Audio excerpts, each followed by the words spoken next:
So this is a really extraordinary evening, I think, that we're going to share together. And I really wanted to thank both Michael Kern and Natascha Laing for coming to share just maybe the beauty of the human soul, the human spirit. Michael Kern, I've known him for many years. We're old friends. He's a cranial-sacral therapist, an osteopath and a naturopath. He's the founder and course director of the Cranial-Sacral Therapy Educational Trust in London. He's an international teacher, and he's author of the book Wisdom in the Body. And that book is available. I think he's bought a few copies if anyone's interested. My daughter Portia has them at the back. And of course, we have the amazing Natascha Laing, who's going to take us on an extraordinary and beautiful journey. So I'm going to light a candle to begin. A candle that, as I light it, you may like to feel the light and the peace that is within you, or you might like to think of someone who you'd like the light to be given to. And then I'm going to hand over to Michael to take us on from there.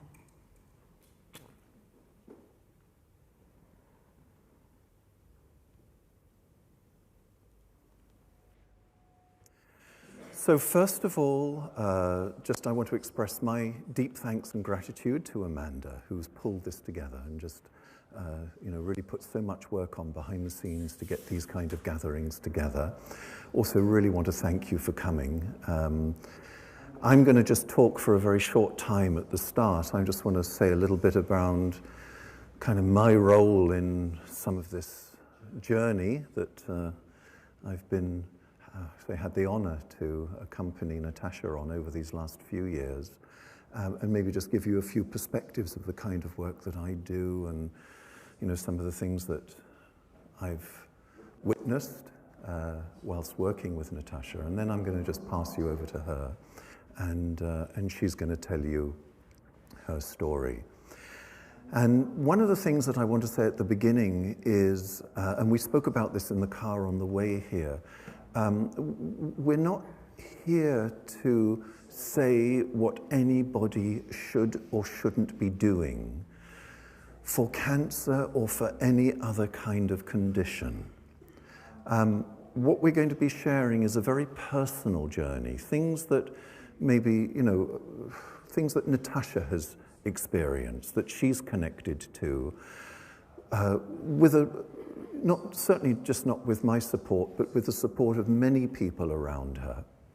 And I think, I just want to kind of say from the beginning, we all have our own way, we all have our own journey, and, as much as we can to honor whatever is our own individual journey, whether it's with illness or not, or whatever kind of challenges we may be facing in life. The tools that I use to support people through challenges, and I treat people with a very wide range of different conditions, is mainly a therapy called craniosacral therapy.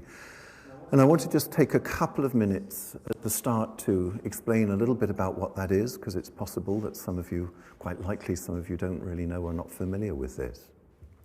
It's a very gentle, hands-on treatment that works with subtle movements within the body, subtle rhythms within the body. And the notion is that there are a number of rhythms that are present, not just our lung breathing, not just our heart beating, but there are a number of other subtler rhythms which involve just the way the cells of the body, the tissues of the body breathe, the subtle movements that take place within us and also around us as well.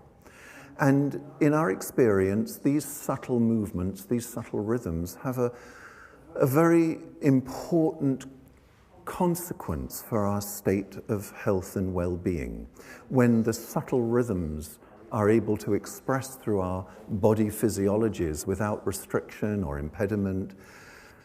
This is really a marker of health. There's something that seems to be carried within these subtle movements that you can learn how to feel, how to sense through your hands, how to perceive.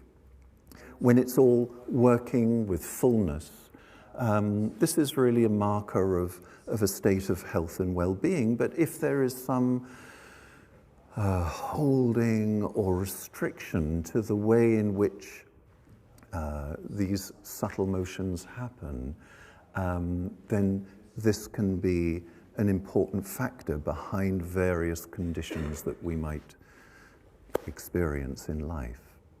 Now, there are a number of rhythms that we work with. I'm not planning to go into this in great detail, but there's also the notion that underneath all of these movements and all of these functions that play through us, there is a basic ground of stillness. We could just call it a basic ground of being, from which and out of which we express ourselves in life. And we say life is expressed as motion. But behind those motions, there is also something which is prior to those movements, which we might be able to describe as something which is at the very source of ourselves, at the very core of ourselves. So in this treatment, we're working with the movements of life as they're expressed through us, but we're also exploring what lies behind those movements, what might be at the very core of ourselves. Now, I've known Natascha for maybe 10 years now, something like that, maybe a little bit less. She did a training course that I led in London a number of years ago. And then I didn't hear from her for some time. It must have been a couple of years or something, I don't know. But I kind of heard from someone or somewhere, she wasn't doing very well, but I didn't really know what was going on. And it was in December 2014, I got a telephone call, and it was Natascha, and she said, "Could you come over? I'm not doing great. I'd love to see you." Okay, so I really didn't know what was going on. And she lives not too far from where I'm based in North London. And so I was able to go over, I think, just a couple of days later. And I walked into her room, and she was lying in bed. And as I started to hear the story, well, I have to say the first thing was somewhat of a look of shock on my face, because she was really doing very poorly. I mean, very pallid and lost a huge amount of weight, and basically hadn't been able to get out of bed for about 3 months. And just, I think, the week before, somebody had just very lightly leaned on her arm, and the upper arm broke because it had just been eaten away so much with the cancer, the tumours that were there. And I won't go into too many gory details here, but the breast was just open sore, and she was she was having great difficulty breathing. There were, by the looks of it, at least 3 fractures in her spine, just from the cancer that had eaten away into her backbone, into her vertebra. So she'd been in bed and really not able to move, and said, "Can you come over and give me a treatment?" Okay. So, so anyway, we caught up a little bit, and I did some hands-on work with her, which was not anything particularly remarkable or descriptive. You know, it was just craniosacral therapy uses very gentle hands-on contacts, and sometimes those contacts, not just sometimes, very often those contacts can be very settling for somebody. And I did some of this, and it was very nice. And we kind of said, well, look, let's maybe look and do this again. But at that point, Natascha, certainly up to that point, had decided that she did not want to go into the medical system, which I don't know, can't say it was a good decision, a bad decision. It was certainly a very stubborn decision, because in the process, you know, things had really got bad. But whatever it was, I think it was the next day or the day after, she telephoned her general practitioner, and it was just really clear that things had got to a point that, you know, there was, you know, it had gone so far, there was, you know, hospital care was the only answer. And she called the doctor and was basically immediately admitted into University College Hospital, London. She asked if I would be able to come along and continue the hands-on treatment, which I was really happy to do. And so I also enlisted the help of a dear friend and colleague of ours. So because I'm teaching some weeks, so I'm not able to wasn't able to get to see her every week. So some weeks she was perhaps seeing two of us, and some weeks there was just one visit. But when she was admitted, of course, you know, basically they found cancer had just gotten everywhere. I mean, it was, you know, not only right through all her bones, in the long bones, in the vertebra, it was in the lungs, and she was having just increasing difficulty breathing. We later discovered also, not immediately I think, but it was then discovered to have gone to the liver, and also numerous tumors in her brain as well. So, you know, we really kind of thought this is, you know, palliative care, and there wasn't that much that the medical doctors could do at that stage. I mean, she was beyond surgery, she was beyond chemotherapy. They did give her some shots of radiotherapy in some of the long bones just to help, you know, kind of reduce some of the development of the cancer. And she was also given some hormone treatment and basically a lot of painkillers, a lot of morphine, because you know, it was a very, you know, as you can appreciate, a lot of pain was going on around in her body. But she was also finding it increasingly difficult to breathe. And so very soon also after going into hospital, some stents were fitted into the lungs to drain the lungs. And there was so much inflammation going on in her lungs. For a period of time, she was draining off probably about a litre of fluid a day. And this was just needed just in order to keep her breathing so she could carry on breathing. So, okay, so we started this hands-on treatment. You know, it was really just to make life as comfortable as possible for her. And I think it was about, you know, maybe 4, 5, 6 weeks into visiting her. I remember there was a particular time when I went up, and I remember her room, your room was up on the 10th floor at University College, and we had a window, you had a window bed, so we had this wonderful view over London, and I was sitting there, and I can't remember, I was holding her back or holding her head, and, you know, and just starting to tune into the presence of some of these subtle movements and, you know, encouraging the motion. And she started, I just remember in these sessions, she started to really drop into a very, very deep, quiet place within herself.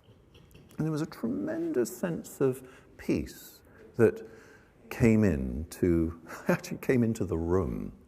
I felt it, I think she felt it. I don't know whether other people in the ward felt it. This was an open ward, we just kind of put the curtains behind whilst we were giving the treatment, and there was all kinds of other things going on. But as we were sitting, she was lying, and I was sitting up on the 10th floor, kind of with this view over London, there was a deep sense of peace that just seemed to kind of be much bigger than us, that as it were, just seemed to encompass the whole sense of around us. Here we are in the middle of this chaotic city. I don't know if you know University College Hospital, right in the middle of the Euston Road, one of the busiest interchanges in the centre of London. And there we were, and it was just this deep sense of peace that seemed to encompass us. And I looked at her afterwards, and she looked at me, and we kind of went, wow, that was nice. That was great, And then this happened, this similar sort of thing happened, for about 2 or 3 sessions afterwards. Now, in the midst of this, there's another piece to the story that I would like to share with you, and I have to watch my time here. But it is a significant piece of the story. I was helping to organize a visit to London for a Tibetan Buddhist teacher. And this was in January 2015. And I said to Natascha, shall I ask him if he might be willing to come and visit you? And she said, yes, please. So I made that request, and straight away he agreed, and he was in town for 5 days with the most ridiculous schedule, but we managed to find a time. I think it was 9 o'clock on a Monday morning or something like this, and I met him at the hospital, and he came with an entourage of 6 lamas and started to ask me a little bit about what the situation was, and I explained to him. So he came in, and I was standing at the end of the bed with Natascha's mother, witnessing this interaction between this teacher and Natascha. And it was very, very beautiful. He was taking her hand and just speaking to her softly. I didn't hear what was being said, but there was such a sense of communication that was taking place between the two of them. And then afterwards he said, well, I think we should do a little puja, a little ceremony. And so for the next half an hour, we had this High Lama and 6 other lamas standing around her bed, basically doing invocations and giving her a blessing and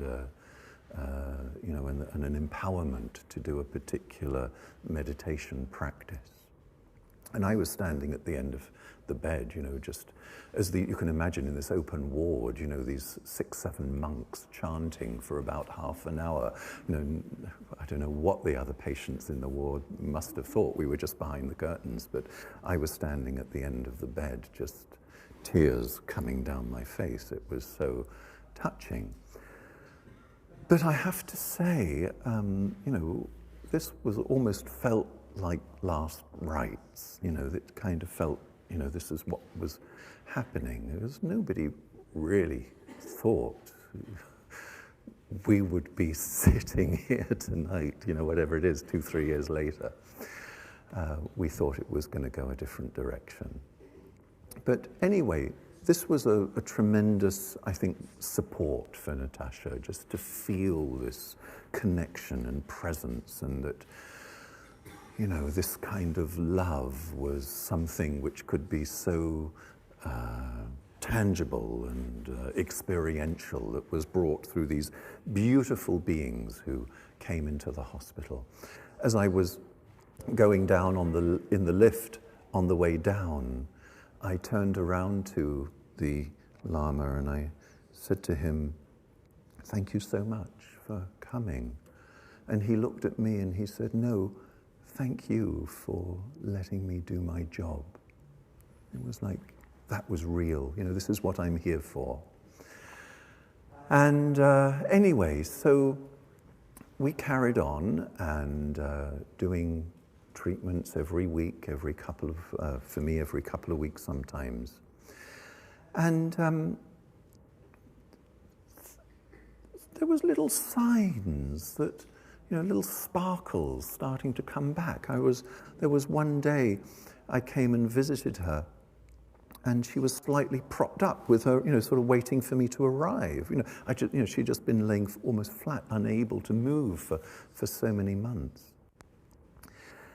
And each time it felt like we were able to touch quite a deep place of healing. And through these sessions, she was able to really connect to something very sweet within herself, but very, it felt very kind of nurturing. It felt that through the sessions, there was a real sense of reconnecting to something fundamentally good, fundamentally healthy. And she presented quite a conundrum, because after about, it must have been, I think, maybe 2 or 3 months after being admitted to the hospital, they didn't really know what else to do with her. Anyway, she was then transferred to a hospice, and a beautiful place with fantastic care, but not really a place that you would expect to walk out from. So anyway, the weeks passed. The inflammation, she was still getting drained, still having all this fluid coming off her lungs, but that started to slowly subside. And so instead of the lungs being drained every day, it then went to every 2 days, and then 3 times a week, and then, things started to get a little bit easier, and it's as if she started to, there was a little bit more life being expressed through her. This is something that I'm trained to feel. I could feel this, when I was having my hands on her. I could start to feel, wow, there's something coming back here. There's a bit more vitality. There's a bit more, energy moving through her. A bit more movement starting to express through her body. After about 2 or 3 months, I remember she was sitting up in bed and eyes wide open, and started to come back, still heavily on painkillers, but it was as if something else was starting to happen here. We still couldn't really imagine or dream that this was, where else could this go? But after about 6 months in the hospice, they didn't really know what to do with her. She hadn't done the expected thing. So by that time, the lungs there was no doubt still tumours there, but the drainage had been almost stopped, I think, by that stage. So she was discharged to go back home. I'm going to pass over to Natascha in just a moment and let her pick up on the story. But we continued to work with her at home. She was getting support, I think, from many different directions. So this was not the only thing that I think supported her during this time. But each time I saw her, there was more improvement. She started at one point to get numb sensations around her face caused by the brain tumours pressing on cranial nerves. 2 or 3 weeks of, I don't know what else was going on, maybe she can tell you, but 2 or 3 weeks of hands-on treatment, those symptoms reduced, and then they didn't come back. And slowly, step by step, things have improved and are continuing to improve. And I think must have been about 6 months ago, I said to Natascha, look, it's really difficult for me to come to your house, you know, because I've kind of got so many other things going on. Come to me. If you come to me, I'll be able to see you more regularly. I'll be able to kind of keep this. So she said, yeah, fine, no problem. She lives about a 20-minute, half-an-hour walk from me. She walked down the road to get to me. Then had to, I think, take a minicab back, but anyway, but the improvement continued, and this has been, you know, I've treated a lot of people. I've been in practice for 35 years and seen a lot of different kinds of conditions, and I haven't witnessed this kind of situation before where somebody has just come back right from the brink. I mean, this is right on the edge of life. It's been an absolute honor for me to have been working with Natascha through this time. She's just such an amazing human being, such an amazing lady with, you're going to hear from her in a minute, with such a beautiful heart. And maybe I'll take a little bit more time later on, or through question and answers, we can share a little bit more of the story. But I think at this point, I'm going to stop talking, and I'm going to pass you over to Natascha, who's just going to share a little bit of her experience. Thank you. Thank you. Hi, everybody. I'm going to stay sitting because I just need to, but to all of you at the back, hi. And, well, I've never done anything like this before, so I'll just dive in and we'll see how we go, yeah? I think I need to go back a bit and then work my way back to here, just so you get a bit of what's been going on. The year before I was diagnosed with cancer, my brother Adam passed away. And that created a lot of conundrums and just very difficult feelings about what was the purpose, what was the sense, what was love. Lots of conundrums about life and what was the purpose of all of this if it just ends in this kind of, everything felt ruined, you know, it was just a ruin. And even my memories, which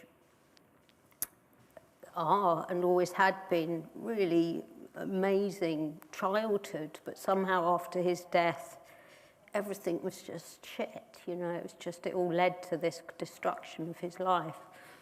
So my whole perception was changed, which was, and with him dying, I felt it wasn't just him that had died, but a big part of me had gone with him. So I'd lost a big part of myself. So the year later, in 2009, this is, so it's quite some years now, when I found I had a lump in my breast and finally was pushed into going to the doctor, because it's not the sort of thing I'd like to do. I found I had cancer. It wasn't the biggest surprise in the world because I knew something was up anyway. But the funny thing was that actually having the cancer seemed to ignite a bit of interest in life again, which I had lost, my sort of interest, if you like, in life.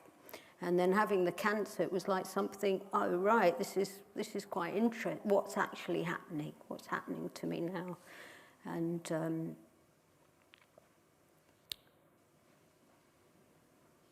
so, yeah, it sparked off another, something grabbed my attention. And I was engaging again with life. I'd gone to the hospital, I'd been told by the doctors what they thought I should do, that I had metastasized cancer in the breast, in the lymph. that I should have full mastectomy, chemo, radio, hormone therapy. And as some of you might know, they go very fast. It's like they want to do all this to you next week, you know. And that just seemed like, whoa, hang on a minute, you know.